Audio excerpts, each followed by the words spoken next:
প্রতারক বা বাটপাররা এমন ভাবে আপনার অ্যাকাউন্ট থেকে টাকা নিয়ে চলে যাবে, আপনারা নিজেও বুঝতে পারবেন না যে আপনার অ্যাকাউন্টে টাকাটা হ্যাকিং হয়েছে বা মাইনাস হয়ে গেছে, ঠিক আছে বা প্রতারিত হয়েছে। বোঝারও কোনো সিস্টেম নাই।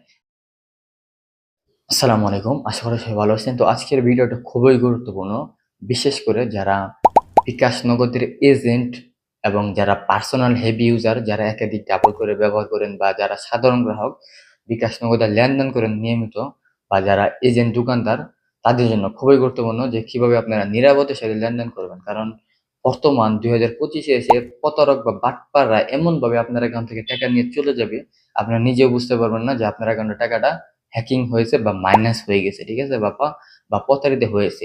বোঝারও কোনো সিস্টেম নাই। বিভিন্ন কৌশলে বিভিন্ন পদ্ধতির মাধ্যমে আপনার অ্যাকাউন্টে টাকাটা নিয়ে চলে যায়, বা অনেকে নিয়ে চলে যাওয়ার পরে বুঝতে পারেন, কিন্তু যাওয়ার সময় বুঝতে পারেন না, অথচ আপনার নিজের ইচ্ছাতে টাকাটা দিচ্ছেন। তো মোট কথা, কিভাবে বর্তমান 2025-এ এসে কিভাবে আপনারা নিরাপদে এজেন্ট, আপনি এজেন্ট দোকানদার হন আর পার্সোনাল ইউজার হন আর যেই হন, বিকাশ নগদ রকেট যেটাতেই লেনদেন করেন, কিভাবে নিরাপদের সাথে লেনদেন করবেন এবং প্রতারকরা কোন কোন কৌশলে টাকাটা সাধারণত নিয়ে থাকে, এই বিষয়ে আজকে আমি কথা বলে বিস্তারিত আপনাদেরকে জানাবো, ঠিক আছে। এর আগে একটা ভিডিও ছেড়েছিলাম আমাদের মেইন ইউটিউব চ্যানেল রাকিব ইসলামে, যেখানে আলহামদুলিল্লাহ মোটামুটি ভালো রেসপন্স পেয়েছি, যেখানে অসংখ্য মানুষ ওখান থেকে অনেক কিছু শিখতে পারছেন যে কিভাবে আপনারা সেফ ভাবে লেনদেন করবেন, ঠিক আছে। তো ওই ভিডিওটি বলতে পারেন পার্ট 2, প্রতারণার নতুন কৌশল নিরাপদে লেনদেন করুন, ঠিক আছে। তো দেখেন, প্রথম স্টেপ যেটা, বিকাশ যে প্রতারিত হয় বা করে, দেখেন আপনার অ্যাকাউন্ট থেকে যদি কেউ টাকাটা নেয়, ধরুন আপনার সাপোজ একটা বিকাশ অ্যাকাউন্ট আছে সাপোজ, ঠিক আছে। বিকাশ দিয়ে আমি উদাহরণ দিয়ে বুঝাই দিই। তো বিকাশ যেমন সিস্টেম, নগদ বা রকেট, বাকিগুলো একই নিয়ম, ঠিক আছে। আমি আপনাকে বিকাশের মাধ্যমে জিনিসটা বুঝাই দিচ্ছি, বাকিগুলো একই নিয়মে টাকাটা টান দেয়, কারণ সবগুলাই মোবাইল ব্যাংকিং।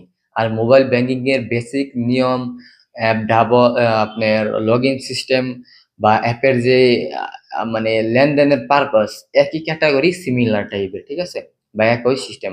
তাই একটা বুঝাইলে বাকিটা বুঝতে পারুন, বা একটা যে নিয়ম বাকিটাও সেম নিয়মই, ওকে। তো ধরুন আপনার একটা বিকাশ অ্যাকাউন্ট আছে, তো আপনার অ্যাকাউন্ট থেকে আপনার বিনা পারমিশনে যদি টাকা নিতে হয়, তাহলে এটা সম্ভব নয়। আপনার জানা হোক অজানা হোক, আপনার জানতে হোক অজান্তে হোক, আপনার কাছ থেকে প্রতারকরা প্রথমে বিভিন্ন কৌশলের মাধ্যমে অবশ্যই পারমিশন নিবে। কেমন পারমিশন? আপনার কাছ থেকে ওটিপি কোড নিবেই, ঠিক আছে। আপনি তো বুঝতে পারবেন না, বিভিন্ন ভাবে ওটিপি কোডটা নিয়ে আপনার, তারা কিন্তু অ্যাপ যে লগ ইন করে, দেখেন বিকাশে কিন্তু নর্মালি ওটিপি হাত দিয়ে বসে লগ ইন করা যায় না, বাবা নগদেও কিন্তু ওটিপি হাত দিয়ে টাইপ করে বসে লগ ইন করা যায় না। কিন্তু এখানে খেয়াল করে স্ক্রিনে আপনারা দেখতে পারতেছেন যে বিকাশের